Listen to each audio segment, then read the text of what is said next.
हाय दोस्तों, यह हमारा ऑपरेटिंग सिस्टम का फोर्थ लेक्चर है। आज के लेक्चर में हम लोग टाइप ऑफ ऑपरेटिंग सिस्टम देखने वाले। मतलब जैसे कि पहला ऑपरेटिंग सिस्टम आया था, तो पहले ऑपरेटिंग सिस्टम में ऐसा क्या ड्रॉबैक था कि बाकी ऑपरेटिंग सिस्टम आए। तो आज के वीडियो में हम लोग यही देखने वाले कि कितने टाइप के ऑपरेटिंग सिस्टम होते हैं और वो कहाँ से आए हैं। तो स्टार्ट करते हैं हम लोग वीडियो को। सबसे पहले हम लोग देख लेते हैं कि कौन से कंप्यूटर के जनरेशन में ऑपरेटिंग सिस्टम आया था। तो फर्स्ट जनरेशन ऑफ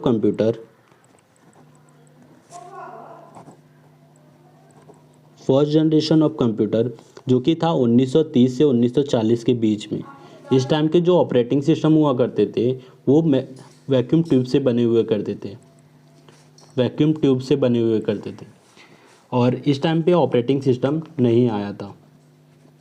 फिर आया सेकेंड जनरेशन ऑफ कंप्यूटर।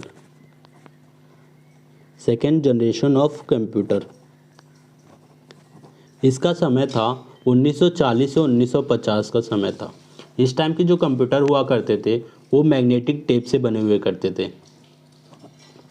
इस टाइम पे भी ऑपरेटिंग सिस्टम नहीं आया था। फिर आया थर्ड जनरेशन ऑफ कंप्यूटर।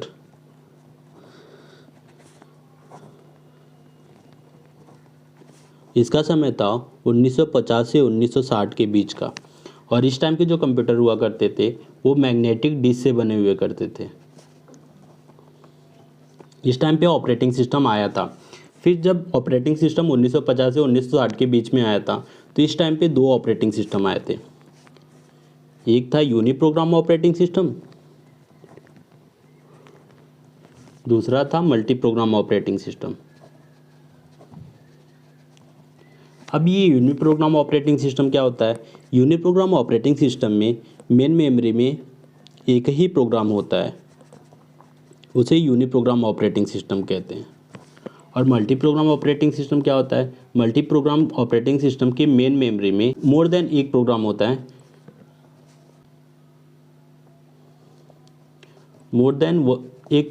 है, उसे मल्टी प्रोग्राम ऑपरेटिंग सिस्टम कहते हैं।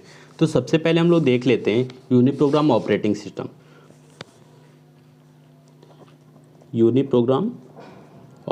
सिस्टम। ये हमारा हो गया मेन मेमोरी। ये हमारा सीपीयू और ये हमारा सेकेंडरी डिवाइस।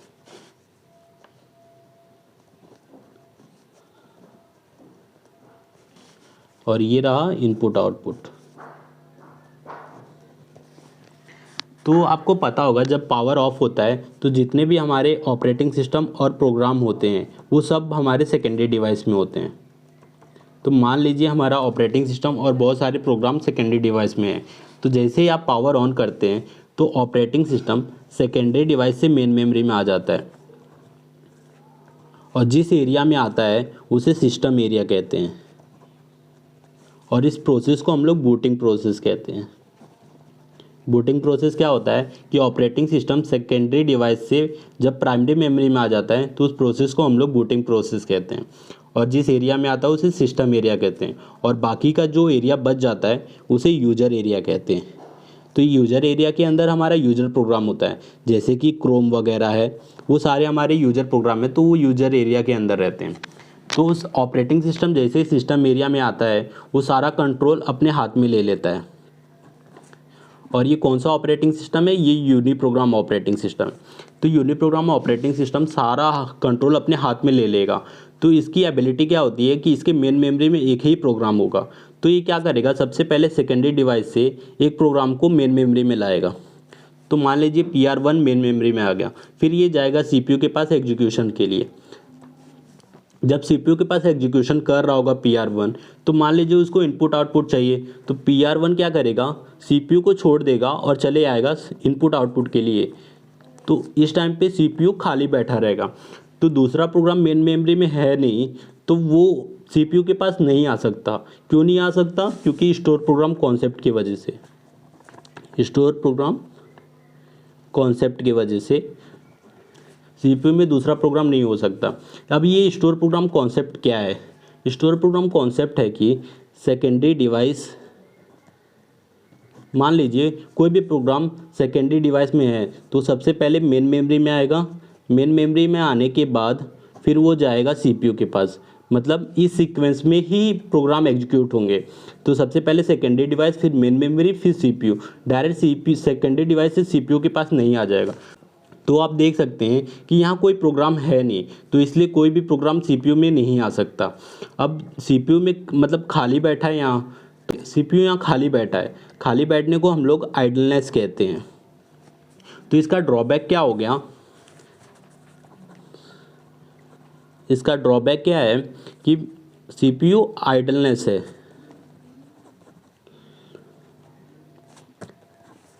और क्या है, सीपीयू आइडलनेस। आइडलनेस मतलब खाली बैठता है। अगर सीपीयू खाली बैठा है तो इसका थ्रूपुट कम हो जाएगा, थ्रूपुट लेस। अब थ्रूपुट क्या होता है, थ्रूपुट का मतलब होता है कि number of program completed per unit time, मतलब एक प्रोग्राम को एग्जीक्यूट करने में कितना टाइम लगता है वो हमारा थ्रूपुट है। तो मान लीजिए एक प्रोग्राम हमारा ज़्यादा टाइम ले रहा है, खाली भी बैठा है और सीपीयू में खाली भी बैठा और प्रोग्राम एग्जीक्यूट भी हो रहा है, तो इसकी वजह से इसमें टाइम ज़्यादा जा रहा है, तो थ्रूपुट लेस हो जा रहा है। तो ये दो ड्रॉबैक को दूर करने के लिए तो हमारे पिक्चर में आता है multi program operating system. Multi program operating system, इस ऑपरेटिंग सिस्टम की एबिलिटी होती है कि इसके मेन मेमोरी में मोर देन वन प्रोग्राम होंगे।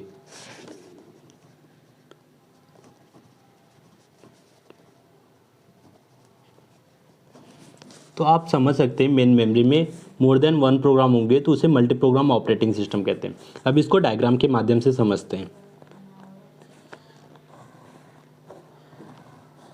ये रहा हमारा मेन मेमोरी,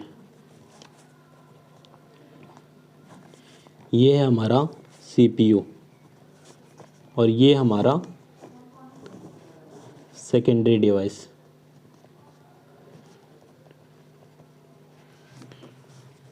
और ये रहा इनपुट आउटपुट। ठीक है, तो आपको पता होगा सेकेंडरी डिवाइस में जब भी हम लोग पावर ऑफ रहेगा कंप्यूटर में तो सारा हमारा डेटा सेकेंडरी डिवाइस में रहेगा। इसमें हमारे ऑपरेटिंग सिस्टम और जितने भी प्रोग्राम रहेंगे वो मेन में सेकेंडरी डिवाइस में होंगे। तो मान लीजिए PR1, PR2, PR3 हमारे प्रोग्राम है जो सेकेंडरी डिवाइस में है। तो जैसे ही आप पावर ऑन करते हैं तो ऑपरेटिंग सिस्टम सेकेंडरी डिवाइस से मेन मेमोरी में आ जाता है। तो ऑपरेटिंग सिस्टम सेकेंडरी डिवाइस से मेन मेमोरी में आ जाता है। तो जिस एरिया में आता है उसे सिस्टम एरिया कहते हैं और इस प्रोसेस को हम लोग बूटिंग प्रोसेस कहते हैं। बूटिंग प्रोसेस कहते हैं। जैसे ही ऑपरेटिंग सिस्टम सिस्टम एरिया में आता है तो सारा कंट्रोल अपने हाथ में ले लेता है। तो आपको पता होगा ये operating system multi program operating system है। तो इस ऑपरेटिंग सिस्टम की एबिलिटी होती है कि इसके मेन मेमोरी में मल्टीपल प्रोग्राम होंगे।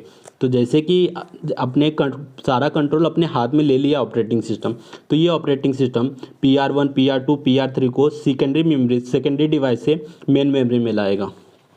PR1, PR2, PR3 ऐसे मान लीजिए मल्टीपल प्रोग्राम मेन मेमोरी में आ गए। फिर PR1 जाएगा एग्जीक्यूशन के लिए, तो PR1 एग्जीक्यूशन के लिए गया।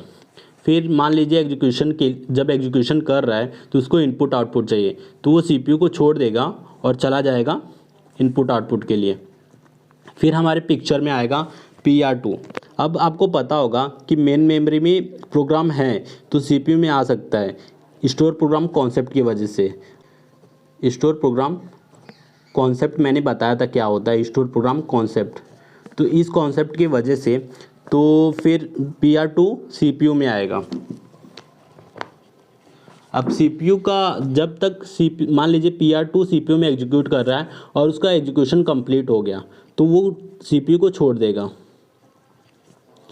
फिर PR1 जो गया था PR1 इनपुट आउटपुट के लिए वो फिर आएगा CPU के पास एग्जीक्यूशन के लिए। तो आप देख सकते हैं इसके एक ड्रॉबैक कि जब CPU को जो प्रोग्राम है तब छोड़ रहे हैं जब उनको इनपुट आउटपुट चाहिए या फिर वो कंप्लीट हो जा रहे हैं, मतलब अपनी मर्जी से ही ये लोग छोड़ रहे हैं। तो इसका ड्रॉबैक क्या है,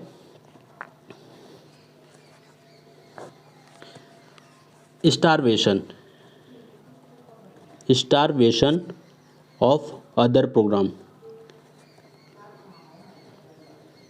स्टारवेशन ऑफ अदर प्रोग्राम मतलब जैसे कि PR1 जब एग्जीक्यूट कर रहा है तो बाकी प्रोग्राम वेट कर रहे हैं, तो फिर PR2 फिर PR1 चला गया इनपुट आउटपुट के लिए, फिर PR2 आया, PR2 जब आया तो बाकी प्रोग्राम इसका वेट कर रहे हैं। मतलब ये CPU को कब छोड़ रहे हैं? अपनी मर्जी की वजह से। तो जब अपनी मर्जी की वजह से छोड़ रहे हैं तो इसमें स्टारवेशन आ रहा है। स्टारवेशन मतलब रुक जा रहे, बाकी सब प्रोग्राम बैठ जा रहे हैं, तो उसको स्टारवेशन ऑफ अदर प्रोग्राम कहेंगे। फिर हमारा सेकेंड ड्रॉबैक क्या था? लैक ऑफ रिस्पॉन्सिवनेस और इंटरेक्टिवनेस।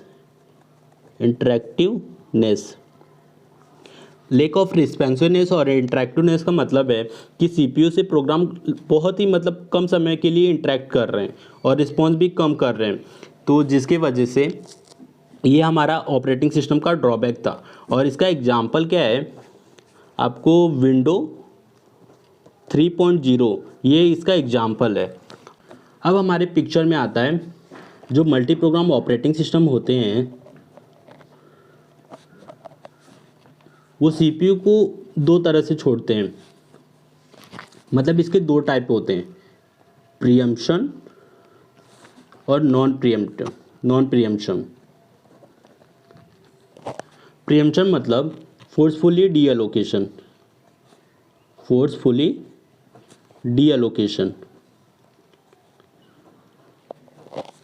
नॉन प्रीएम्पशन का मतलब नॉट फोर्सफुली डीअलोकेशन।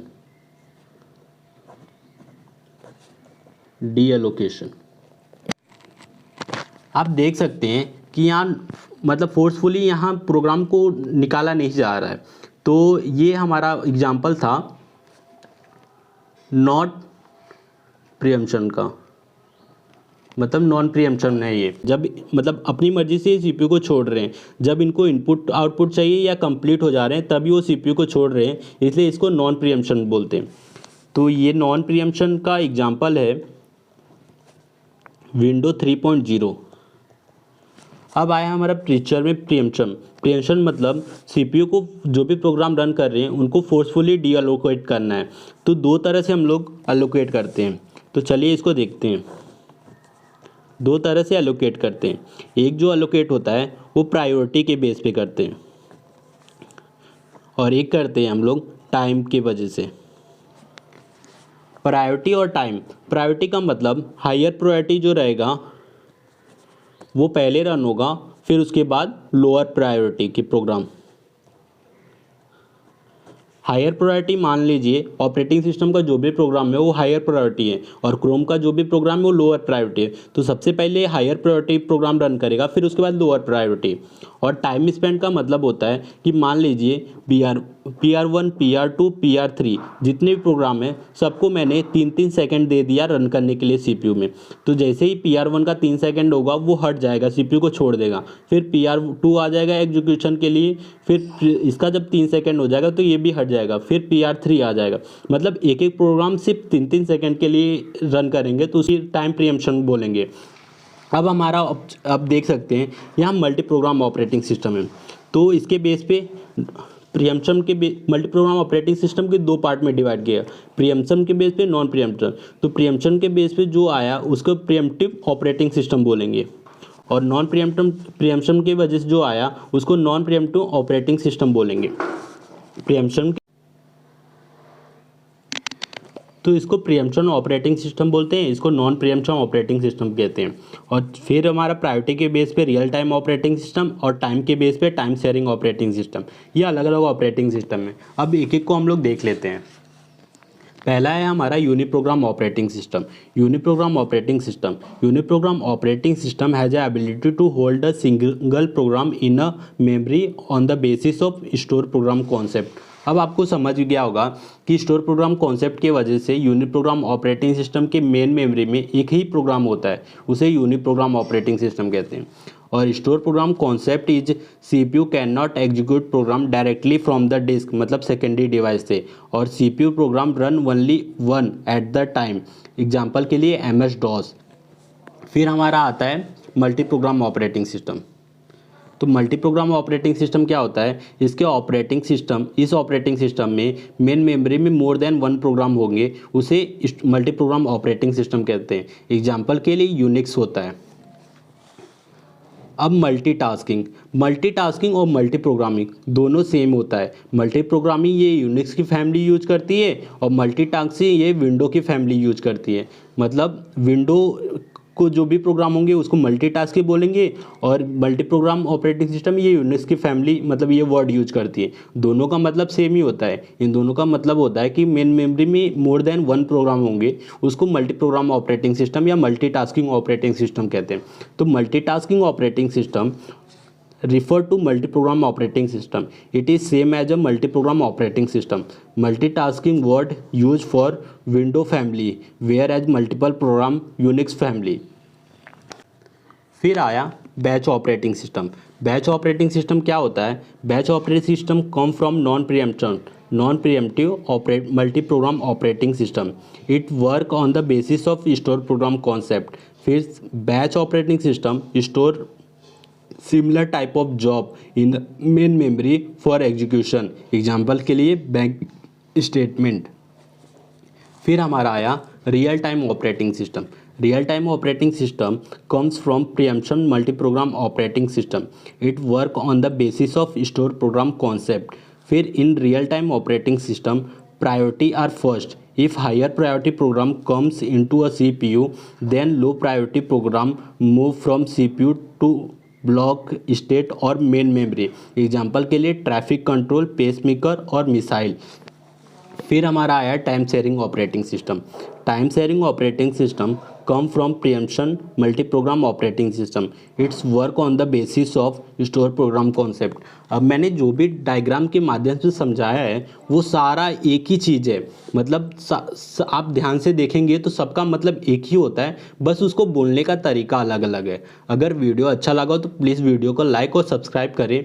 फिर हम लोग मिलते हैं नेक्स्ट वीडियो में।